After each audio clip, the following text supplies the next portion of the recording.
On FM 3005, along a 19-mile stretch of Galveston Island Road, the Texas Department of Transportation has installed wildlife crossing signs that use a name no federal agency has applied to a living animal since 1980, ghost wolf. The signs are aluminum, state-issued, staked into the right-of-way of a road department that does not erect wildlife warnings for animals that do not exist. TxDOT reviewed coyote mortality data from that corridor, 5 years of it, 2020 to 2025, and decided the animals dying on FM 3005 warranted the same institutional caution given to a protected species. What the agency reviewed, and what it then chose to name, is the question the rest of this film answers. The species those signs acknowledge was declared extinct in the wild after federal agents spent 7 years pulling every wild individual they could find out of the same Gulf Coast geography: the barrier islands, the coastal parishes, the pine and palmetto fringe where the land runs out into salt marsh. From 1973 to 1980, the U.S. Fish and Wildlife Service captured more than 400 canids across southeast Texas and southwest Louisiana. 14 animals proved genetically suitable to found a captive breeding program. The rest were either hybrid beyond use or simply gone. In 1980, the agency made it official. The declaration came from 7 years of fieldwork, 400 captured animals, and a breeding archive built on 14 individuals who passed the threshold. A census by capture, run to its conclusion by the same agency whose job it was to know. When the federal government says a species is gone from a landscape, it speaks from that record. In southwestern Louisiana, in a single animal from those same coastal parishes, blood tests returned a red wolf ancestry figure between 78 and 100%. That range sits so far above any coyote hybrid threshold that the 14 founders and the 46 years between them seem, in this one animal, to have counted for nothing. Across the standard chromosomes, the autosomes, those 31 Louisiana animals carried an average of 38% red wolf ancestry. That figure alone would end most arguments about whether the species persists in any form. On the X chromosome, the same animals averaged 62%. What produced that 24-point gap, the material does not say. The genome records it faithfully, in 2 numbers, published and precise. The range inside Cameron Parish is wider than the average suggests. Animals from those coastal parishes carried autosomal red wolf ancestry running from 18% at the low end to 69% at the high end. And you hold that range alongside the single animal already named in this film.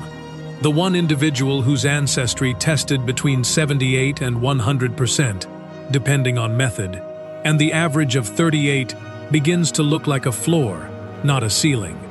A single wild canid, alive, in a parish the capture operations of decades ago were meant to have emptied. The Galveston Island findings extended the geography. 24 island coyotes carried more than 10% red wolf ancestry, and 2 animals from the mainland cleared 50%. Does that mean these findings rest on one laboratory's judgment? No. 2 independent studies, different sample sets, different analytical methods, numbers that agree with each other. You are not being asked to accept a single measurement. You are being asked to read 2 published records that land in the same place. What the genome cannot tell you is where the animals with the greatest ancestry are concentrated, or whether that concentration follows any pattern a satellite image could show. The numbers are published and precise. They say the ancestry is real. They say it is measurable. What they do not say is whether the geography of the highest readings is random, or whether the land itself has been doing something the official count never recorded.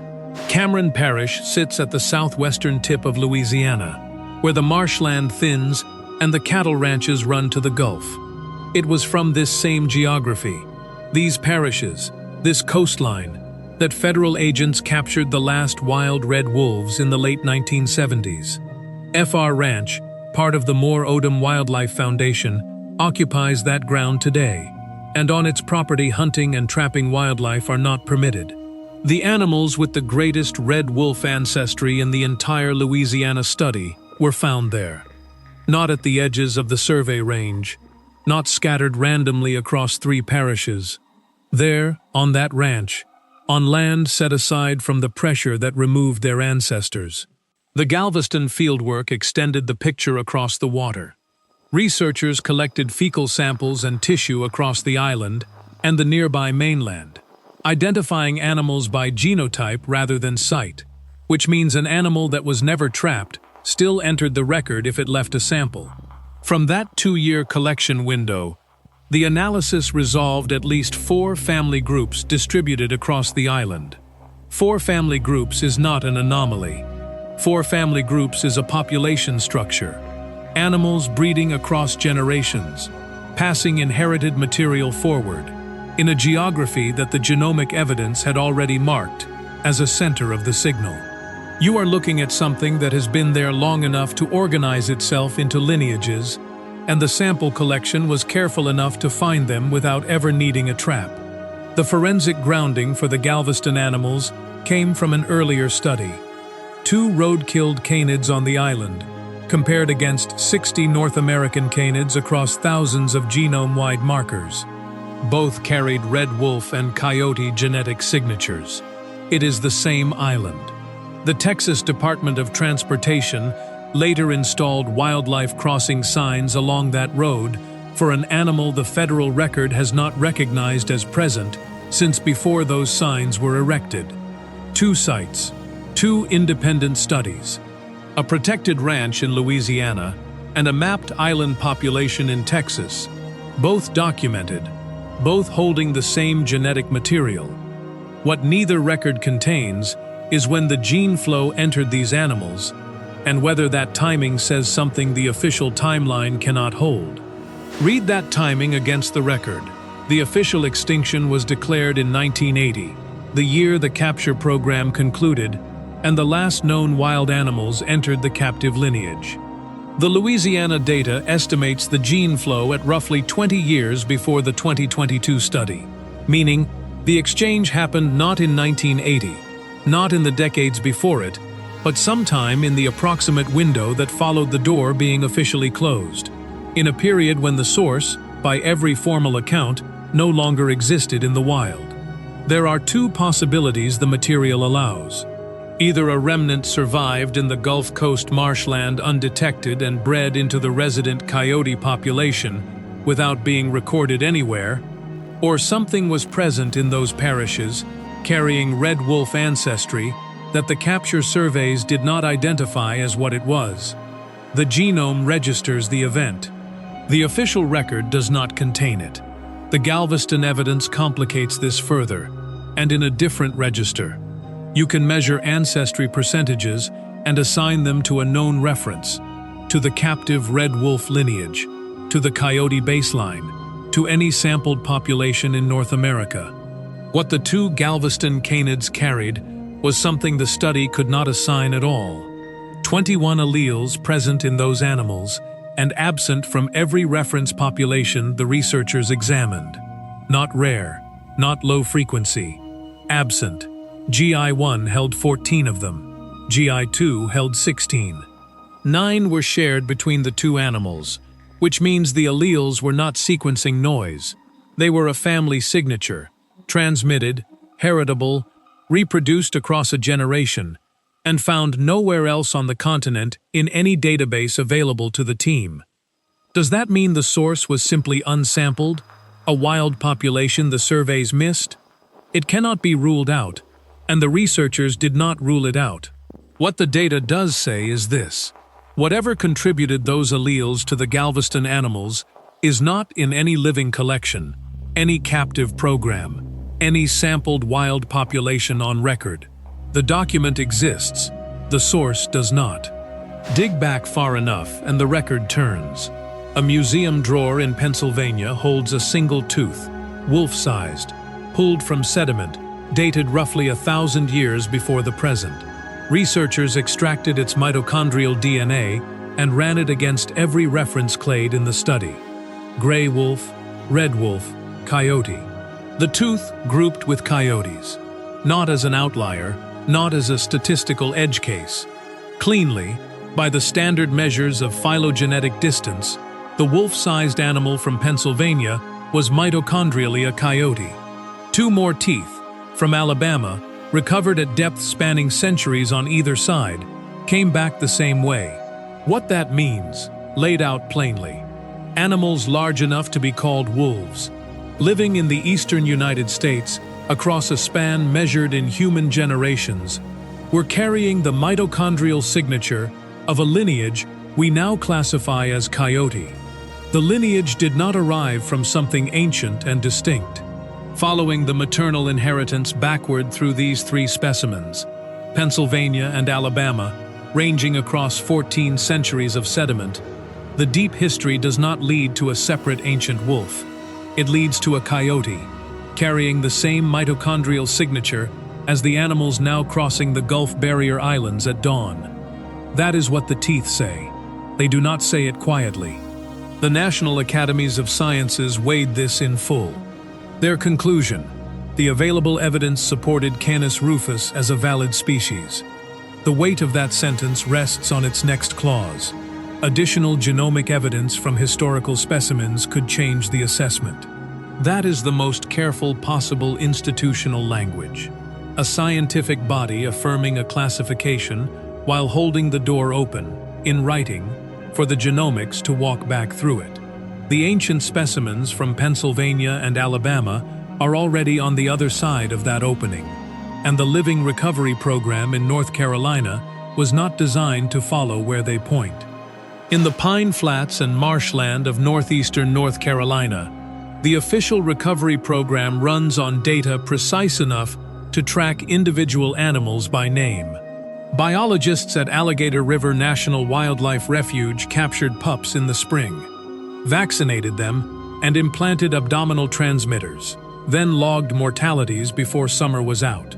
A second family group, on private land in the Pungo area, lost a pup the same season. The program knows which animals are alive. It knows which are not. That accounting marks exactly where the official story ends: in a single federal refuge in North Carolina, with animals that carry names and frequencies and mortality records, while everything the genome found in Texas and Louisiana belongs to a population the program was never designed to reach. The official effort tracks animals descended from the founding captive stock, the lineage the program holds and follows. The ghost wolf genetics in the Gulf Coast parishes are a parallel record, running in ordinary coyotes across geography the program does not manage, and the two records were compiled by separate institutions asking separate questions. The gap between them belongs to neither mandate. That gap has a physical address now. On Galveston's East End, construction crews have broken ground on a 95-acre resort development. 300,000 square feet of building rising from the coastal habitat that Ghost Wolf advocates named specifically in their objections.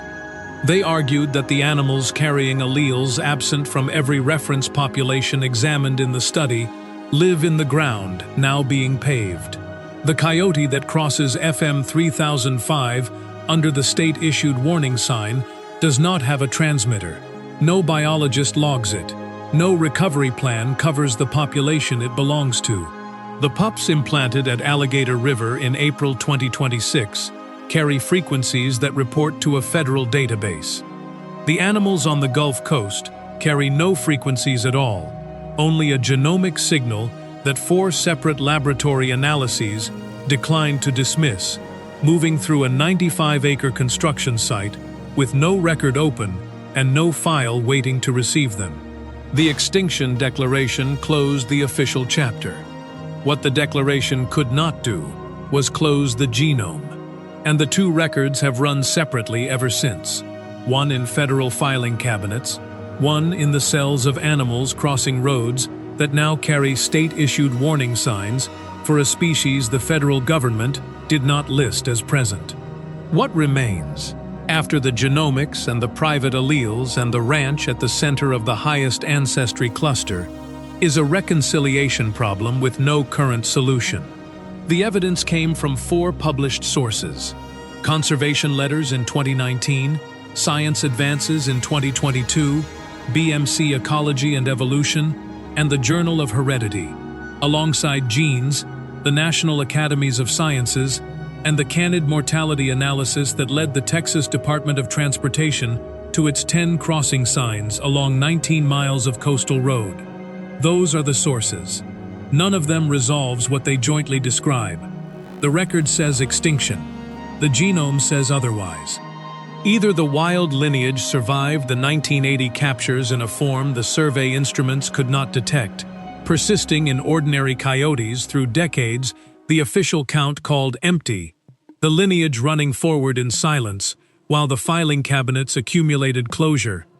Or the species boundary the listing required was always softer than the declaration implied, and hybridization ran so deep, across so many generations, that the distinction between red wolf and coyote is a question the genome keeps reopening long after the agencies stopped asking it. Both readings are in the published material. Neither is proven. One individual, sampled from southwestern Louisiana in 2019, carried between 78 and 100% red wolf ancestry, depending on the method of estimation. That animal was not a museum specimen. It was alive. It was crossing ground the official record had called empty for nearly 4 decades, which reading that fact supports. A surviving wild lineage the 1980 declaration missed, or a species boundary so porous the listing could never have held, changes what the official record can be trusted to contain. The road sign stands. The genome runs. The 2 records remain unreconciled. 4 published genomic studies found red wolf ancestry, including private alleles absent from every reference population on the continent, in living canids along the Gulf Coast, decades after the federal government declared the species extinct in the wild. If that question stays with you, subscribe. This channel follows the cases the official record left open.